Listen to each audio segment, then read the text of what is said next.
Hi అండి. గోవాలో evening time కొన్ని స్టీల్స్ దిగి మేము టీ తాగేసి వెళ్తున్నాము. ఇప్పుడు బైక్ మీద నైట్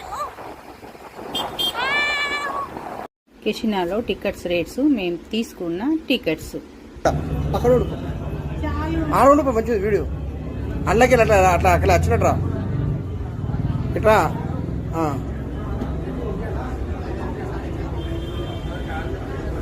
ఇది వీడియోనే వస్తుంది వీడియోనే. మనము కెషినో వెళ్ళేది ఇదే షిప్. మనకు చిన్న షిప్పుల నుండి ఆ పెద్ద షిప్లకు తీసుకెళ్తారు. అది 5 floors అట. నేను దీని ఫుల్ డీటెయిల్స్ ఫుల్ వీడియో చేసి పెట్టిన 5 minutesది. ఇంకో మనము వెళ్ళే లోపలికి ఎంట్రీ ఇదే. ఇంకా పోల్ డ్యాన్స్ చూద్దాం ఇప్పుడు.